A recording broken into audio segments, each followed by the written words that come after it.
پہلے تو میں نے مسلمانوں کے اخلاق سنے تھے، اب تو میں نے دیکھ بھی لیے، پر یہ بتا جب 12,000 آیا تھا جان کیوں نہیں چھڑائی؟ تو حضرت چارہ کاٹتے کاٹتے رو پڑے، فرمانے لگے تو نہیں نہ جانتا یہ بیٹیاں سانجی ہوتی ہیں، پتہ نہیں نا؟ میرے رسول پاک نے تو حاتم تائی کی بیٹی کے سر پہ کپڑا رکھ کے کہا تھا بیٹیاں برابر ہوتی ہیں، تو یہ نہیں پتا جب اس کی 6 بیٹیوں کی شادی ہوئی ہے میرے اندر روحانیت کتنی بڑی ہے۔ فرمایا پھر 12,000 آیا ہے تو 2-4 بچیاں پھر گئی ہیں، تجھے نہیں پتا میں اندر سے راضی کتنا ہوں، میں تیری نوکری کرتا رہوں گا، پتہ نہیں اللہ کتنی بیٹیوں کو بیاہ دے گا۔ اتنا رویا وہ عیسائی کے پیروں میں بیٹھ گیا، کہنے لگا بابا میں نے تیری مخالفت کی ہے پر تیرے قریب آ کے پتہ چلا ہے کہ تو بہت اونچے اخلاق کا مالک ہے، اور اگر تیرا یہ مقام ہے تو تجھے اخلاق سکھانے والے محمد عربی کی شان کتنی ہوگی۔ ظالم کی بولیے جاتے نہیں لوگ جھوٹے گواہ بن کے، وکیل صاحب کو نہیں پتا ہوتا کہ یہ بندہ مجرم ہے جو میرے پاس آیا، کیا مجرموں کے وکیل نہیں ہوتے؟ بولے تو اس کو پتہ نہیں ہوتا وکیل صاحب کو کہ یہ صاحب مجرم ہے، میرے پاس مقدمہ لے کے آئے، اور اگر بے ادبی نہ ہو جائے تو میرا خیال ہے قاضی عدالت کو بھی پتا ہوتا ہے کہ مجرم کون ہے اور مظلوم۔ میرے نبی پاک صلی اللہ علیہ وسلم نے اس قدر زیادہ سختی فرمائی اس مسئلے میں، فرمایا جس کو پتا تھا کہ فلاں آدمی ظالم ہے، ظلم کر رہا، پھر وہ ظالم کا گواہ بنا یا اس نے ظالم کی مدد کی، کتنی کی؟ شارحین لکھتے ہیں چاہے اس نے ایک جملہ بول کے کی، چاہے ایک، سارے بولیے، چاہے ایک غریب کو اس نے ظلم کیا تو کہتے ہیں علاج یہ سی، چاہے ایک جملہ بول کے کی، شارحین اس حدیث کی شرح میں لکھتے ہیں ایک جملہ بول کے چاہے مدد کی، جس بندے نے کسی ظالم کی مدد کی کسی مقدمے میں یا کسی صورت میں اور اسے پتا تھا یہ ظالم ہے،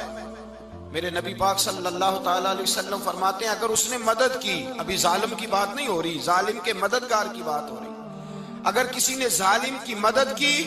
تو حضور فرماتے ہیں خدا بھی اس سے بری و ذمہ ہے، رسول بھی اس سے بری و ذمہ ہے۔ سنبھال کے رکھے اپنی نمازیں، قربانیاں، حج، زکوٰۃ سنبھال کے رکھے۔ اگر ظالموں کا مددگار ہے، الیکشن آ لینے دے، آپ کو نظر آ جائے گا کون کون ظالموں کا مددگار ہے، نظر آ جائے گا۔ اپنی جیب سے لوگ پیسے دے کے ظالموں کی مدد کریں گے، ان کے فلیکس چھپوائیں گے، بورڈ لگوائیں گے، جیبوں سے پیسے دے کے۔ ہم نے خود آگ لگائی ہے چمن میں اپنے، بے سبب گردشی ایام کو الزام نہ دو، ہم نے خود نور کا ظلمت سے کیا ہے سودا،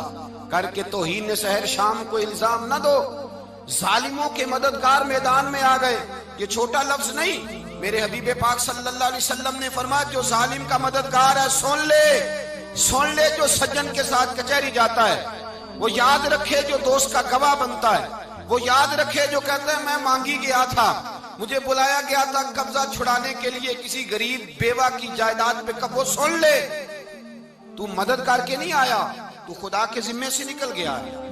رسول پاک نے فرمایا تیرا میرا تعلق ختم ہو گیا، تو ظالم کا مددگار ہو گیا، پھر تو کہتا میں بے چین ہوں، میں بے قرار ہوں، میں آزمائش کا شکار ہوں، پلٹ کے دیکھ تو صحیح تیرا گناہ کتنا بڑا ہے۔ میرے نبی پاک صلی اللہ علیہ وسلم کا ایک اور فرمان سن لیں، ابن ماجہ ابو داؤد میں موجود ہے، اس حدیث کو آپ نے یاد کر لینا ہے، کر لیں گے انشاءاللہ، سارے کہیے انشاءاللہ، کر لیں گے یاد۔ حضور صلی اللہ علیہ وسلم نے فرمایا اگر تو ظالم کی مدد کرے گا نا، یہ لفظ دل کی تختی پہ لکھ لینا، یہ مکافات عمل ہے، مکافات عمل دنیا، ادھر کرو گے تو ادھر بھرو گے۔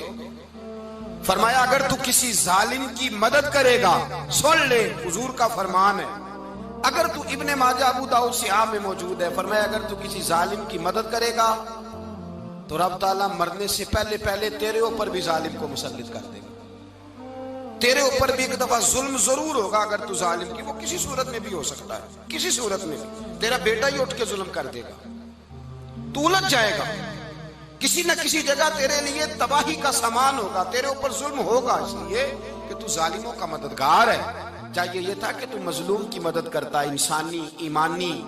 یقین کا فریضہ سر انجام دیتا، تو ظالموں کا مددگار ہو گیا۔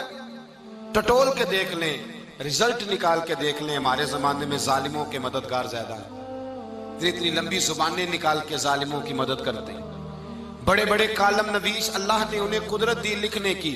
تو اپنا قلم ظالموں کی مدد میں خرچ کرتے ہیں۔ وہ لوگ جن کو اللہ تبارک و تعالیٰ نے قدرت دی، ہمت دی، طاقت دی، کچھ لوگ ان کے حلقہ احباب میں، وہ اپنے لوگوں کو استعمال کر کے ظالموں کی مدد کرتے ہیں،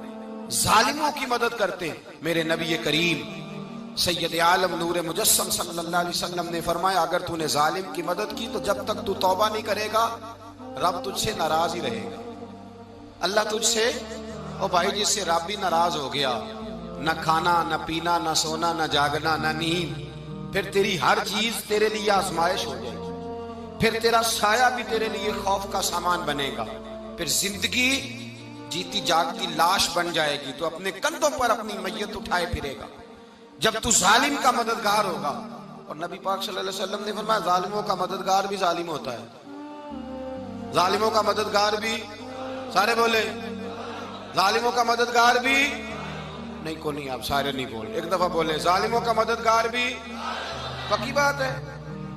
ظالموں کا مددگار بھی۔ اللہ اکبر، جس کا یارانہ ہو، جس کا دوستانہ ہو، جو کہے میں نے نا اس کو اوکھے ویلے کے لیے ظالم کو یاد رکھا ہوا ہے۔ کبھی مشکل میں رکھے نہیں ہوئے لوگوں نے ظالم دوست، کہتے میں نے رکھے ہوئے ہیں، بلکہ ہمارے دیہات میں تو کہتے ہیں میں نے بازو بنائے ہوئے ہیں۔ کس کو بازو بنا لیا؟ ظالم بھی کبھی بازو ہوتا ہے، جو ظلم کی تلوار لیے میدان میں کھڑا ہے۔ قارون، حامان، فرعون، نمرود کا حال نہیں لوگوں نے دیکھا؟ اپنے زمانے میں آپ نے کتنے لوگ نہیں دیکھے جن کے سائے سے، آواز سے لوگ کانپتے تھے؟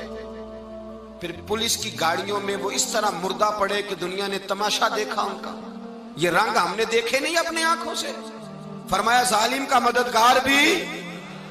جو کار میں بٹھا کے لے کے گیا وہ بھی ظالم، جس نے چائے پلائی وہ بھی، جس شخص نے کھانا کھلایا وہ بھی، جو کچہری تک ساتھ گیا وہ بھی، جس نے فلیکس کے نیچے، بڑے شرابی کے نیچے چھوٹی اپنی فوٹو لگائی وہ بھی، جو ووٹ کی پرچی ڈالنے گیا وہ بھی۔ کہہ دینا باہر نکل کے کہ حضرت صاحب نے سیاسی تقریر کی ہے، کہہ دینا، پر بات تو سچی ہے نا۔ خو کرے ہم تو سے تھوڑا سا گلا بھی سن لے، خو کرے ہم تو سے تھوڑا سا بھی گلا۔ امام مالک کے پاس ایک بندہ آیا، اس نے کہا حضور میں درزی ہوں، ایک ظالم بادشاہ مجھ سے کپڑے سلواتا ہے، میں تو ظالموں کا مددگار نہیں نا۔ ایک ظالم بادشاہ مجھ سے، حضور میں تو مددگار نہیں نا ظالموں کا، جو فرمایا ظالموں کا مددگار بھی ظالم ہوتا ہے، تو کپڑے لے کے آتا ہے میں سی کے دے دیتا ہوں، ذمہ داری نہیں۔ یہ ایک آدمی دکاندار ہے، اس سے کوئی بندہ چیز خریدنے آئے گا تو تھوڑی کہے گا میں نے نہیں دینی، تو دے گا۔ کوئی بندہ اگر کسی شخص سے کوئی کام کہتا ہے جو اس کی فیلڈ ہے، اس کا شعبہ ہے، اس کا معاش کا وہ سلسلہ ہے، کہتے ہیں یا رسول اللہ صلی اللہ علیہ وسلم ظالموں کا مددگار بھی ظالم، حضور نے فرما دیا۔ تو امام مالک سے بندے نے مسئلہ پوچھا،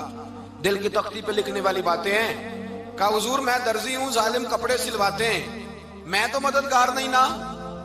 امام صاحب کہنے لگے نہیں، مددگار تو وہ ہوگا جو تجھے سوئی دھاگا فراہم کرے گا، تو تو پورے کپڑے سی کے دیتا ہے، تو تو خود بہت بڑا ظالم ہے، تو پورے سوٹ سی کے دیتا ہے، تو تو بہت بڑا ظالم خود ہے۔ مددگار تو وہ ہوگا جو تجھے دھاگا دے گا، جو تجھے بٹن دے گا، جو تجھے نلکی دے گا، جو ظالم سے اتنی نفرت ظلم کر کے بندہ آئے۔ یہاں تو ہمارے زمانے میں ہیرو بن جاتے ہیں لوگ، ظالم ہیرو ہے، لوگ اس سے ڈرتے پھرتے ہیں، گھومتے پھرتے ہیں، اور بہت سارے کم مزاج لوگ اس کے پیچھے ہاتھ باندھ کے پھرتے ہیں۔ ظالموں کی مدد کرنا، ظالموں کے ساتھ رہنا، یہ ظلم ہے، ظلم، یہ زیادتی ہے۔ میرے نبی پاک صلی اللہ تعالی علیہ وآلہ وسلم نے ارشاد فرمایا، یاد رکھو رب فرماتا ہے میں مظلوم کی مدد ضرور کروں گا، چاہے جلدی کروں چاہے دیر سے کروں، میں مظلوم کی مدد۔ اور حضور صلی اللہ علیہ وسلم نے فرمایا ہے، حضرت معاذ بن جبل کہتے ہیں حضور نے مجھے یمن کا گورنر بنایا، جب میں جانے لگا نا تو حضور نے بڑی نصیحتیں کی، بخاری میں موجود ہے، فرماتے ہیں جب میں پلٹنے لگا تو میرے رسول نے فرمایا معاذ ایک منٹ ٹھہر جا، ایک بات میری یاد رکھنا، اس کو نہ بھولنا۔ کہا حضور کیا؟ فرمایا دیکھنا کسی پہ ظلم نہ کر بیٹھنا، کہیں تجھ سے زیادتی نہ ہو جائے۔ محبوبہ پھر حضور نے فرمایا سن میرے معاذ، میں تجھے گورنر بنا رہا ہوں، زیادتی نہ کر بیٹھنا۔ یا رسول اللہ صلی اللہ علیہ وسلم کیا ہوتا ہے؟ تو میرے کریم نے فرمایا جب مظلوم دعا کے لیے ہاتھ اٹھاتا ہے تو عرش کا مالک کہتا ہے فرشتوں پیچھے ہٹ جاؤ، عرش کا مالک کہتا ہے فرشتوں پیچھے ہٹ جاؤ۔